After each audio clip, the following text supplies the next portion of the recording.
Good morning, students. This is Professor Shuchi Gupta welcoming you to the class of Business Mathematics for BCom Honors First Year. जो topic आज हम लोग discussion करने जा रहे हैं वो है साइमल्टेनियस इक्वेशंस एंड आपको पहले हम पीपीटी ऑलरेडी थ्रू कर चुके हैं. What is the definition, what is the meaning of simultaneous equation, वो आपको उसके थ्रू पता चल जाएगा. What are the different types of equations, ये भी आपको उसी पीपीटी के थ्रू पता चलेगा. हम यहाँ पर डिस्कस करने जा रहे हैं what are the different methods of solving a simultaneous equation. As we know that an equation is a thing जहाँ पर आपको कुछ algebraic expressions देखने को मिलते हैं. वहाँ पर आपके पास दो sides होते हैं, एक LHS होता है, एक RHS होता है. This is a concept that we have already read somewhere. हम आज पढ़ने जा रहे हैं methods क्या हैं, what are the different methods. ठीक है, जो बेसिकली जो methods हैं उनको टू पार्ट्स में मैंने डिवाइड किया है आपकी कन्वीनियंस के लिए. Graphical method and algebraic methods. ठीक है, graphical method is a singleton method जिसको हम आज डिस्कस करेंगे. एल्जेब्रिक मेथड को मैंने वापस आपके लिए दो पार्ट्स में डिवाइड किया है. एक एलिमिनेशन मेथड होता है और एक क्रॉस मल्टीप्लिकेशन मेथड होता है. एलिमिनेशन मेथड को हम थ्री फॉर्म्स में पढ़ने जा रहे हैं. First is a substitution method, the second is a comparison method and the third is the elimination method itself. ये तीनों क्या हैं? ये तीनों जो हैं अगर आप इस तरीके से देखें तो these are the three forms. हम एक एलिमिनेशन मेथड को किन्हीं भी तीन तरीकों से पढ़ सकते हैं. तो वन बाई वन हम एक एक चीज़ को कंसिडर करते चले जाएंगे. तो बेसिकली अगर मैं देखूं तो मेरे पास 1, 2, 3, 4 and 5. There are basically 5 methods of solving a solution. If this is 1, this is 2, this is 3, this is 4 and this is 5. हमारे पास केवल और केवल 5 मेथड्स हैं जिनको हम वन बाई वन कवर करेंगे. आज पहला जो कि हम कवर करने जा रहे हैं वो है graphical method. As a name suggest, आपको ग्राफिकल मेथड में कहीं ना कहीं ग्राफ की आवश्यकता पड़ेगी. Graph paper will be an essential thing for this. और अगर आप इसे कभी बिना ग्राफ के बनाना चाहते हैं तो उसके लिए आपको स्केल्स की आवश्यकता पड़ेगी, जैसे एक्स एंड वाई स्केल्स की. एक छोटे से एग्जाम्पल की मदद से हम देखते हैं. इक्वेशन, जैसा कि मैंने आपको समझाया, हर इक्वेशन में दो तरफ होते हैं. जैसे मेरे पास दो इक्वेशंस हैं. साइमल्टेनियस इक्वेशन का मतलब होता है आपको एक साथ मोर देन वन इक्वेशंस दिए रहेंगे जिन्हें आपको सॉल्व करना है. अब मुझे क्या करना है, किसी भी चीज़ को जब मुझे सॉल्व करना पड़ता है तो मुझे एक ही इक्वेशन को कंसीडर करके चलना पड़ता है. जैसे मैं 2x - 3y को कंसीडर कर रही हूँ equals to this is a पहला इक्वेशन जो कि मैं सॉल्व करने जा रही हूँ. तो इसमें मैं क्या करूँगी, मैं अपने x के टर्म को y के टर्म्स में कन्वर्ट कर दूँगी.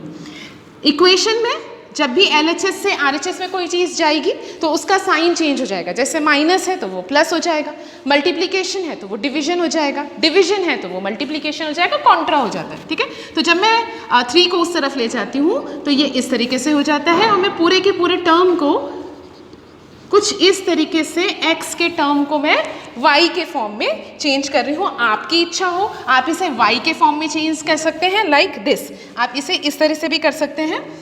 आप 2x - 3 इक्वल्स टू 3y और 2x - 3 upon 3 equals to y. दोनों तरीकों से आप अपनी चीज़ को रन कर सकते हैं. इधर आपने x के फॉर्म में x को y के फॉर्म में कन्वर्ट कर लिया या फिर आपने आपके y को x के फॉर्म में कन्वर्ट कर लिया. दिस इज योर डिस्क्रिशन कि आप किस वे में मूव करते हैं. नाउ जिस भी फॉर्म में आप लेते हैं उस चीज़ को आपको एक टेबुलेशन बनाना पड़ता है. कॉलिमिनर वे में टेबुलेशन चलता है. कम से कम 3 से ज़्यादा वैल्यू लीजिए सो दैट आपको पता रहे कि आपको क्या करना है. जैसे मैं इस चीज़ को लेकर चल रही हूँ, डैट इज़ मैंने जो y के और x के क्रम में किया है, तो मैं x की वैल्यू चेंज करती जाऊँगी जिसके अकॉर्डिंगली मेरी y की वैल्यू जो है वो चेंज होती जाएगी. अब 3 वैल्यूज़ मैं आपके कन्वीनियंस के लिए ले रही हूँ. 4 वैल्यूज़ मैंने ली हैं. पहले 0 लिया है, फिर 3 है, फिर 6 है, फिर 9 है. अब मैंने पुट करती जाऊँगी. x की जगह पे जब 0 होता है तो आंसर जो होता है 2x की जगह में, x की जगह पे अगर मैं 0 लिखती हूँ तो 2 × 0 जो है वो 0 हो जाता है. 0 - 3 अपॉन 3 आंसर आता है -1. पुट करनी है आपको केवल और केवल वैल्यूज़. 2 3 × 6, 6 में से 3 माइनस होता है तो 3 बचता है. 3 को जब मैं 3 से डिवाइड करती हूँ तो आंसर आता है 1. अब 6 डालती हूँ, 2 6 12, 12 में से 3 माइनस करती हूँ तो 9 आता है. 9 को जब मैं 3 से डिवाइड करती हूँ तो आंसर आता है 3. 9 डालती हूँ, 2 9 18, 18 में से 3 माइनस करती हूँ तो आंसर आता है 15. 15 को मैं जब 3 से डिवाइड करती हूँ तो आंसर आता है 5. आप समझ गए होंगे कि मैंने क्या किया, मैंने x की वैल्यूज़ 4 रखी. ये एक इंडिकेशन है आपको कि हमेशा वैल्यूज़ 3 से ज़्यादा रखा कीजिए।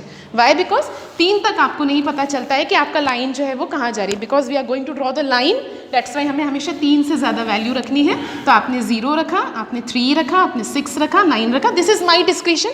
मैं 2 रखूँ, 3 रखूँ, कॉन्सेप्ट ये होना चाहिए कि आपका आंसर फ्रैक्शन में नहीं आए। फ्रैक्शन में आएगा तो उसे लाइन में रिप्रेजेंट करना will be a difficult task. आपने उसको फिर पुट किया, x की जो वैल्यूज़ है उसको पुट किया, तो आपको क्या क्या मिला? आपको y की वैल्यूज़ मिल गई। इसी तरीके से आपने दूसरा इक्वेशन, जो मेरा दूसरा इक्वेशन है, उसे भी मैं y के फॉर्म में अगर कन्वर्ट कर लेती हूँ तो यहीं की यहीं मेरा वो वाला काम भी हो जाता है। ये देखिए 4x माइनस वाई है इक्वल्स टू 11, तो मैं क्या करती हूँ 4x minus 11 equal to Y. मैंने दोनों चीज़ों को एक ही फॉर्म में कन्वर्ट कर लिया। अब मैं क्या करती हूँ, अगेन किन्हीं भी 4 वैल्यूज़ से मैं इसको भी रिप्रेजेंट करती हूँ, क्योंकि मेरे पास 2 लाइंस होंगी जो कि रिप्रेजेंट की जाएंगी, एक x की और एक y की। शुरुआत में 0 से ही कर रही हूँ, यहाँ भी मैंने 0 लिया है। अब ये मेरा डिस्क्रिप्शन है कि मैं यहाँ पर क्या लेती हूँ, 3 लेती हूँ, 5 लेती हूँ, 6 लेती हूँ। सबसे पहले मैं 0 डालती हूँ, कहाँ पर? यहाँ x की जगह पे मैं 0 डालती हूँ। 4 मल्टीप्लाइड टू 0 इज 0, 0 माइनस 11 क्या आ जाएगा आंसर? माइनस 11। 3 x की जगह पे 3 डाल दीजिए, 4 3 is 12, 12 में से जब मैं 11 माइनस करती हूँ तो y कितना हो जाता है? 1। 5 डाल दीजिए, 4 5 is 20, 20 में से 11 माइनस किया जाता है तो आंसर आता है 9। 6 डाल दीजिए, 4 6 is 24, 24 में से जब आप 11 माइनस करते हैं तो आपका आंसर आता है 13।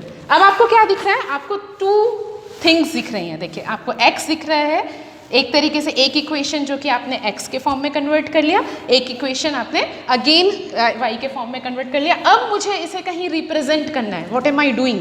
मुझे क्या है, x और y की वैल्यू डिटरमाइन करनी है।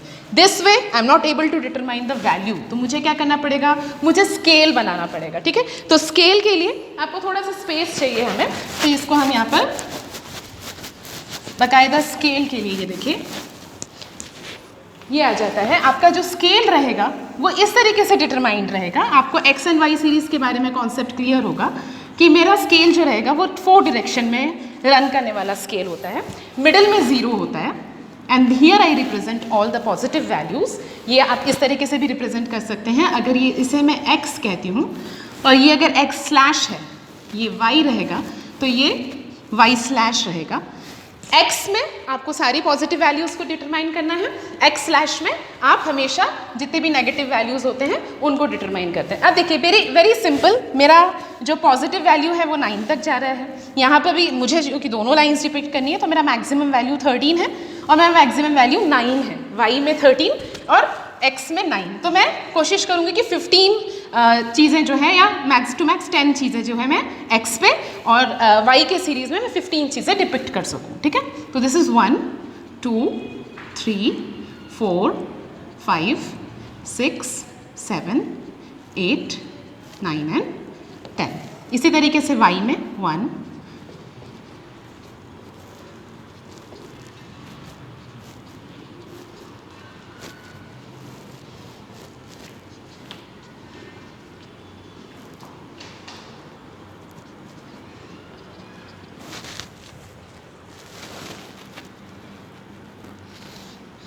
सिमिलरली माइनस में अगर आपको ऐसा लगता है कोई वैल्यू आपकी माइनस में भी आ रही है तो उसे भी एंटरटेन करें।